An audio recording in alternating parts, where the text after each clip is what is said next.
Great. How are you guys doing? We are great. We're really excited for today. First off, Happy New Year. Before we get into the business chit chat, tell our readers a little bit about how you are wrapped up 2023. Yeah. So actually, it was kind of busy around here. We ended up buying a piece of property and moving in the midst of traditionally the fall is usually the busiest part of my business. It was busy. I took some time off. We were horse showing and going on a few trips and whatnot. But we also moved. And so I'm sitting in my new office. I'm surrounded by boxes. I am not very settled yet. But it's exciting because this is the first time we've been on property. So far, we've brought a couple of the ponies home with us. I can see them out of my office window, which is like the ultimate dream come true. And we're about to bring a big horse here any day now. But yeah, that's super exciting for us to have some horses home with us. And we're really, really excited to be in our new home. That's That's so cool. really exciting. I love that. And then I guess your daughter's gonna learn how to care for the horses more with that being at home, right? Exactly. She's got to feed the horses on her way to school. And then when she comes home from school, she's picking their hooves and grooming them. And we work on getting their dinner and supplements ready. And yeah, it's been a big caring responsibility, Yeah, a big learning curve for her. I That's love that. awesome. I love that. Can you talk to us about something you're looking forward to in 2024? This is coming out in January, so it's a good time to think about what's ahead. Yeah, yeah. I mean, we are definitely excited to feel more settled here. Hmm. There's like 1,000 items on our punch list that we're trying to get done. So that has been stressful through the holidays. And so in 2024, I just want to feel like I have my roots down. I didn't realize how much of an idle comfort was for me until I got so unrooted and unsettled. So I'm looking forward to planning deeper roots here. And yeah, on the business front, there's not many changes for me in 2024.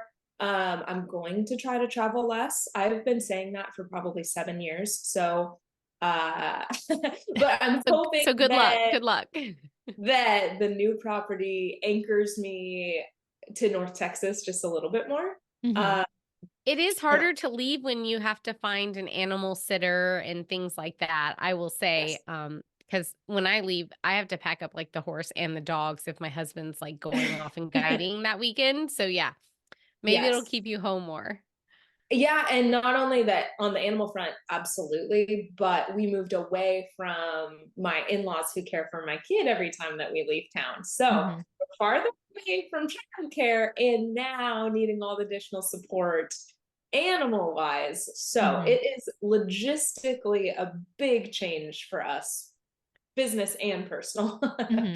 moving out here. So yeah, I have a lot to figure out. I think that you probably are in the same mindset as a lot of people who are either long-term freelancers or hoping to kick off their business, or they're moving to new areas, or they're starting, a new phase of what they're doing for income. The business part can be hard and sometimes even harder than like doing the actual photography work, I think, or the writing work. So what keeps you motivated each year? I'm pretty self-motivated when it comes to the business. I've always loved business, had a heart for business, grew up with two parents who were entrepreneurs. And so I got to see the insides of multiple businesses growing up. I majored in finance in the business school. So the business part, while I recognize for many creatives that there is a huge stretch there and a big gap there, for me, I feel just as creatively fulfilled in an Excel spreadsheet as I do in a pasture with horses. So that is one thing that I think just understanding my strengths and making it a game. And I'm very task and goal oriented. So long as in the business side, even if it's something super mundane that I don't enjoy doing, if I make it more suited to my strengths and that, okay, I can check this off, I can do this, I can find a lot of motivation there, or rewarding myself. I also sometimes I'm like, if I do XYZ, then I can, take Treat this. yourself. Treat yourself. Exactly. And that can be even just taking a break. It can be buying myself something. It could be, going out to eat. It can look like all sorts of things. But I think that is important, because when you are self-employed, you don't have an employer to give you those Mhm. incentives, right? So Yes. it's like, if you hit this quota, you get this gift, or, if you meet this deadline, then you get a break, or, you know what I mean? Whatever that might look like. So I'm also just conscious that, like, I am my own boss. I need to give myself grace and incentives and breaks and bonuses and whatever that might look like. That is something that does really help keep me motivated in areas that I don't enjoy, or I Mhm. find super monotonous or mundane, or don't suit my like strength set or skill Mhm. set very well. Those are just ways that I can kind of do my best to keep going, get the Yeah. task I done love I don't that. want to do, or I've been avoiding doing. That's a really good mindset, and I hadn't really thought about that. How to Take propose this to myself? How that's shall I my little incentivize treat. myself? No, I think Yeah, that's so no, I good. think treat could be like, go play with my ponies, go brush them, Yeah, go, you know what I mean? It doesn't have to be like go buy myself something, or, yeah. Yeah. it could just be take the next 30 minutes to watch a TV show I've been wanting to watch, or read something that I've wanted, or take a bath, or, you Mhm. know what I mean? Whatever the Yes. incentive is, it doesn't have to be some extravagant. I just came Right. back from a trip to Cancun, so it certainly doesn't have to be like Yeah. some massive thing, but I Yeah. do like fancy dinners, or it could be something small, like treating myself to a cup of afternoon tea, Mhm. or just step away from the desk and go play with the mini ponies, whatever it might be like. Um, that does a lot for me in terms of motivation and getting tasks done and Mhm. feeling accomplished. Yeah. I That's love that. such a great message to hear, like, at the beginning of the year when you're a little tired and you're like, "Oh, I have to do this whole cycle all over again." So thank you for sharing that. Yeah, that's good. Well, and it's something I think that you do really well as a photographer and a business owner is, like in addition to sharing your beautiful images and where, promoting your business, you also share a lot of knowledge, especially in your e-newsletter. It is so good. And then your email about contracts and the contract shop discount is really what Kate was like, hey, we need to have Kirstie on our show to talk about this. So I would love to hear from you. At what point in your business did you start using contracts? At the very beginning, the Smart. very, very beginning. And it started with a contract that I had just assembled myself. Mhm. That was just very simple, outlining what terms were, trying to release myself from liability. I had spent enough time in the horse industry to see a lot of things, not from the photography side, just from the horse world side. Mhm. Relationships between trainers and clients blow up, go sideways, relationships at boarding facilities. And it was just something I had realized, if I'm going to be in this industry as a professional, it can be a litigious group of people, Mhm. and they can find many reasons, like warranted or not. And Mhm. thankfully I was never in the midst of that. I was always just an outsider Mhm. viewing or hearing the stories or whatever it might be. But it scared me, and it made me real sober about, I don't know who I'm dealing with. I don't know what their resources are. I don't know what their intentions are. I've heard all of these stories, a freak accident, a horse passes away, and that person not only collected the insurance money for the mortality insurance on the horse, but they went after the boarding facility and got a bunch of money there, went after the trainer, got a bunch of money there, went after everybody who I just was like, okay, if I'm going to Mhm. do this, then I'm going to set myself up as an LLC. I did that on day one. I said, I want to separate my personal assets from my business assets and put that veil and that structure there, to separate myself, and just immediately out the gate start with contracts. And like I said, it's not, I never had a bad experience personally. I just had heard enough stories and been inside this industry long enough to say, I'm gonna protect myself. Hmm.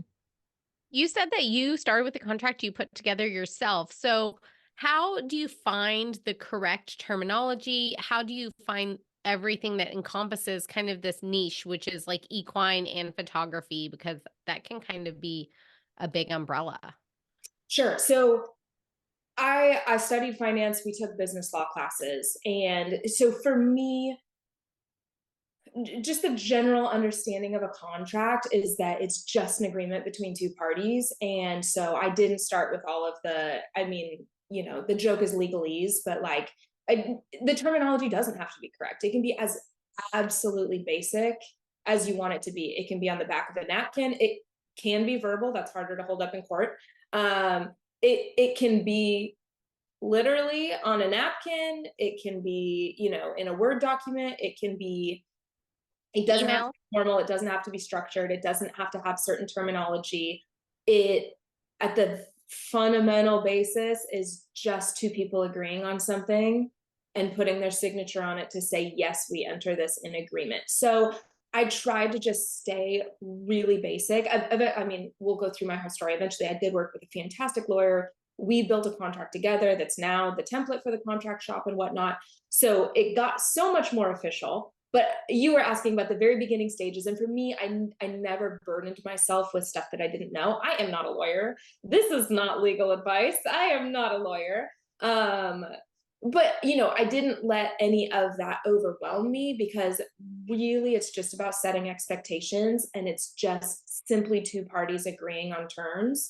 And so it doesn't have to be fancy, and there doesn't have to be any certain verbiage used, terms used.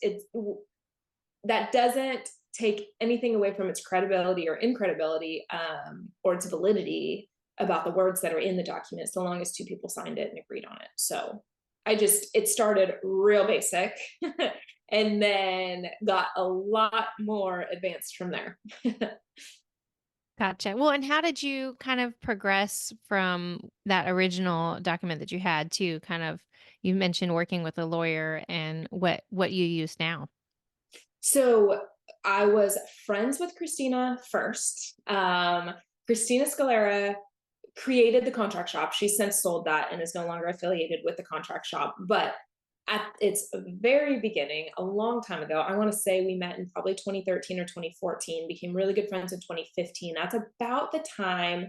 And when she made my contract, the contract shop didn't exist. Like, we were trying to work through a template that kind of worked as the foundation for what eventually would go on to be that business for her. But essentially, she could just tell that there was a huge need in the creative industry for templates that were at a much, much, much lower price point. And if you were to draft a document from the beginning with a lawyer in your area, and she could tailor them and suit them for your geographic area. I mean, now they're all in many different countries, but your state is very state specific in the equine liability portion of it. I'm going to talk a lot about the equine photography template, because that's the one that we really worked together. But essentially, we sat down, had a big discussion about the ins and outs of photography and what a photography contract needs to look like. But more than that, I had this fear of the liability portion when you're adding horses. And so why I appreciated the template that she built for me so much was because it has the photography side, the business side, all of the terms laid out in terms of what's going to be paid, when it's going to be due, what the deliverables are, what the due dates are, blah, blah, blah, all of that. But the liability side, from the equine perspective of understanding horses are dangerous, horses can get hurt, people can get hurt, things can go wrong, and I don't want to assume liability for whatever might happen while I'm on the premises. So that's kind of how that happened, was just conversations about, this is what I need my contract to look like for the photography. And then also, when you add horses into the layer, that is, they're big dangerous animals, and can go wrong. And so that was, for me, what was weighing heavier on my conscience than just the photography or business side of it. You're talking about liability and photography and equine, things like that. Tell us a little bit about the contract or how you employ contracts. Do you have like a model release, a property release, one complete contract? Tell us a little bit about how you utilize contracts in your whole business, if you don't mind. Sure. Yeah. So, okay, I use different contracts for different things. So the majority of my business is portraits. And so that includes the model release and just my standard one. And so there's a model release inside of my regular contract. Now, in addition to that, I do stock photography, commercial photography, event photography. I have different contracts for all sorts of different like ways that I'm hired as a photographer. And so each of those are tailored just a little bit differently into what I'm doing. And I'm also happy to sign a contract with whoever's employing me. If they have a standard contract they use, sometimes I kind of like, offer some suggestions and merge some of the standard things that I include in my contract into theirs. But essentially I have different contracts for whatever it's going to do, but that primary contract, since I'm mostly doing portraiture, that portrait client includes the model release inside of the regular one. So it's just one document they're signing. Okay, so talk to me a little bit more about how contracts can help both the client and the photographer. Can you go into a little bit more detail on that? Yeah. So when it comes down to it, it's really just about setting expectations. I think in any relationship, where the problems arise is if there's a mismatch in expectations. That could be your marriage, your best friend, or in business. If there is an unspoken expectation, that is particularly the hardest because the other person may not know what you are thinking, demanding, any sort of thing. So I feel like my contract protects my client just as much as it protects me because it does tell them exactly what I'm delivering to them, the physical items and the intangible items, and when it's due, so that I am held to certain standards as well. It's saying your photos are going to be delivered before this date, your prints will be delivered before this date. If it came with a print credit or like whatever the deliverable is, it spells all of that out in entirety with due dates. So I am also bound by this contract to make sure that I'm delivering on or before any of the deliverable dates. And then it also protects me. The contract is protecting me. We've already gone into the liability section of that, and that I feel released of liability from the horse being harmed or the person being harmed or anything on the property being harmed while I'm there. But also it's saying, here's the date, here's what's going to happen if we have to reschedule the date, here's what you owe me right now, here's what you owe me the day of the shoot, and here are the penalties if you aren't paying. It's going to explain you are not going to get any photos until all payment is completed. And so it sets a lot of expectations there. And then 10,000 other things can arrive. What happens if they want additional edits? I go into so many different things about a lot of what can happen either before the session or after the session of, just from my experience, different things that can arise. And it really is just putting it out there and making sure that everybody's expectations are matched. And another thing is, I don't expect anybody to read the contract. And many people don't read the contract. And so anything that is very valuable or important is something that I'm making sure I'm saying to them in person, in my emails, in my welcome packet, trying to make sure that that's reiterated over like any of the like big main major points. I'm going to make sure that multiple times through the process, these are set things we've agreed upon. Because at the end of the day, yes, the contract's there to enforce. I never, ever, ever actually want to enforce the contract. Never in a million years would I actually want to put my client's nose into bylaw, 9.2 or section A. And actually, I think it's better business practice to just handle the expectations beforehand, be constantly highlighting the important parts so that nobody's blindsided by anything. Nobody feels like they weren't heard or cared about, or their needs weren't being met. And so that's another thing. It's like, yes, I have the contract, but I actually never even want to refer to it or would ever want to rub your nose in it and say, this is what you signed. I want to be a very understanding and compassionate individual and say, it's there in an emergency, but let's handle this as rational, loving human beings first, and make sure that we never have a conflict that needs an emergency. Mm-hmm. Because you've probably laid out your deliverables, your timeline, your pricing, things like that in emails, your welcome packet. Some people might even have all of that detail on their website, Yeah. that kind of thing. So, and an email can be used if needed, if a contract is enforced or as a contract, also, in some instances, I know, but I love that you mentioned that better business practices. That's great. Do you feel like photographers at no matter what stage should look into creating their own contract or using a template, kind of like what is available at the contract shop, to at least get some kind of standard form going, even if maybe they're not into the nuances of like extra edits or doing stock photography yet or things like that? They can find some way with which to protect themselves. I think everybody needs a contract. Truly. I think if you were going to, especially between friends and family, I just cannot think of a situation where you don't need to protect yourself. I feel like my contract is even more important in an unpaid situation where it is maybe like a model call or I'm doing this for stock photography or something like that. I mean, I cannot think of an instance where a contract isn't important. I think it's important between friends. I think it's important between family. I think it's important between strangers.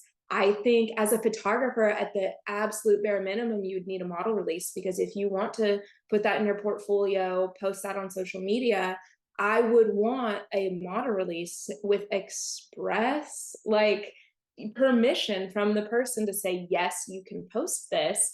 And then, and even if that is an unspoken agreement, of course, yeah, you can post that. Okay, but what if I want to sell it? I license a lot of these images. What if I want to sell that? So that's why I can't think of a situation where if you're taking somebody's image, you don't need a very simple contract at the very least to, I want the liability section because we've covered that a million times. A lot can go wrong. It is dangerous. So I want the liability clause in there. I absolutely need the model release in there.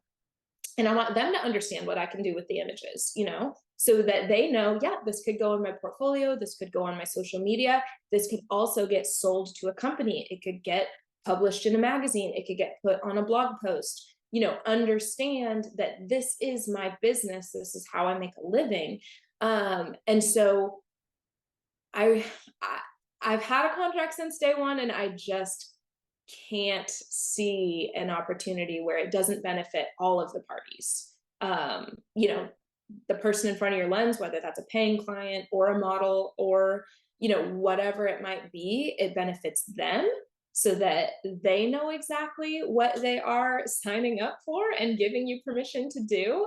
And it certainly benefits you and in all assets, whether it's an unpaid situation or a paid situation, whether the payment's coming later. I mean, it just is such a basic level of agreement that I see it only benefiting all parties in any situation. That's good. That's good advice. Do you have any other advice for someone wanting to maybe safeguard their business, their photography through contracts?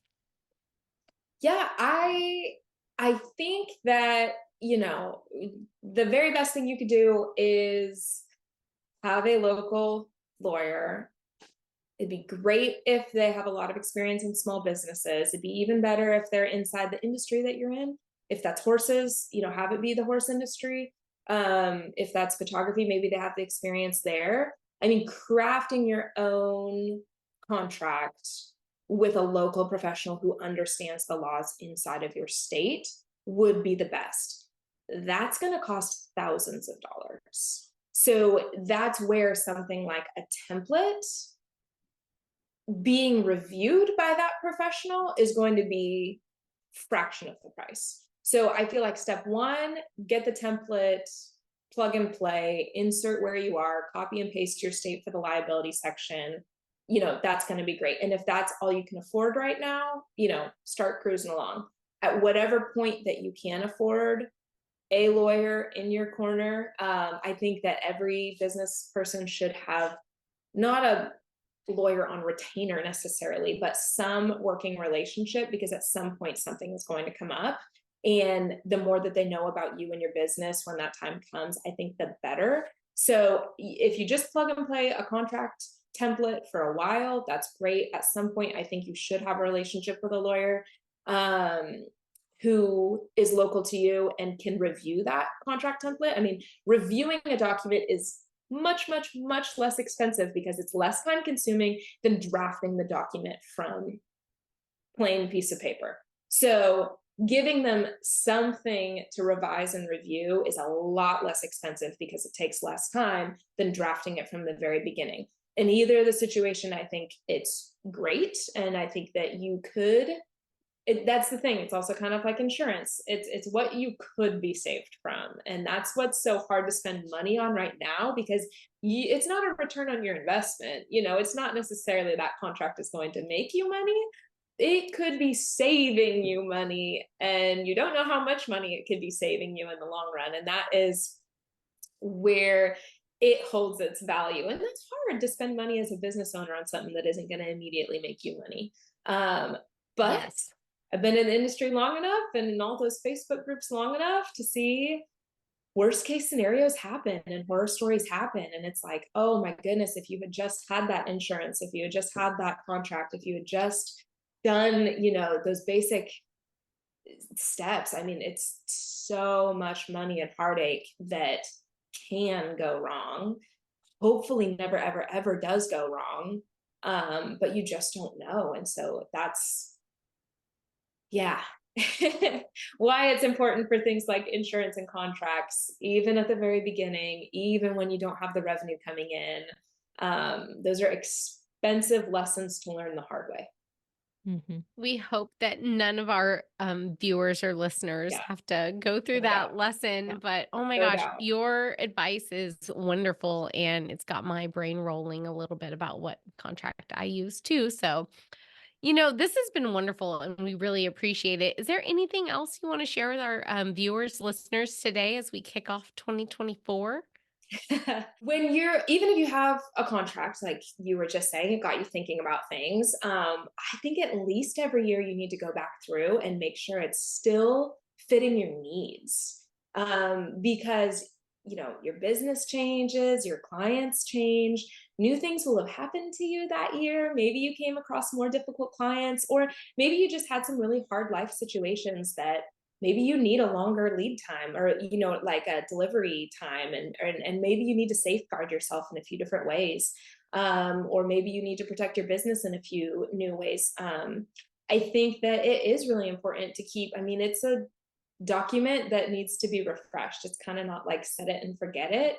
I think that if the beginning of a year is a slow time for you, this is a perfect time to sit down and say, even if I've had a contract for 10 years, 15 years, what are some ways that I could refresh this and just make sure that it's protecting my clients and it's protecting me in all the ways that I need it to. So I think just staying fluid in your business. I feel that in every single regard, like we need to keep evolving or we're going to die. And that goes for literally any business, evolve or die. Like it is such a fast paced world we live in with technology and everything, that it's just important to keep refreshing all points of our business. And so yeah, this is a time of year where I do a lot of reflecting. I do a lot of dreaming for the future, and I make all my revenue goals, and I make a lot of different goals in my business. But it's also one where I kind of look through my workflow and my processes. I cruise through my contract and I just am refreshing. Good. It's a good I time for us love to talk that. with you then. I love this. And Well, this talk has been refreshing to yeah. like get us on point. Yeah. So, So Um, review your contract and then give yourself an incentive for doing there it. you go. Those So are our once I finish takeaways. my contract, I get to XYZ. Yeah. That's so love good. it. Well, Kirstie, where can folks find more information about your work, your business tips? Where can we direct people to go? Yeah, all my portrait stuff is at KirstieMarie.com and Kirstie Marie Photography on social media. Anything business wise, I help a lot of small business owners and entrepreneurs at KMP. That stands for Kirstie Marie Photography. Learn.com. And there's a blog. I've been blogging free education for 7, 8 years now. It's so good. You can sign It's up for the wonderful. newsletters, like you guys said, anytime I'm posting a new blog post or have some advice or tips, I'm emailing to the newsletter. But there are social media handles at KMP Learn on Facebook and Instagram as well. So yeah, you can follow the portrait side of things at Kirstie Marie Photography or the business side of things at KMP Learn. Fantastic. Awesome. Thank you so much for sharing your knowledge and experience with everybody today. Thank you guys for having me. I appreciate it. Yeah.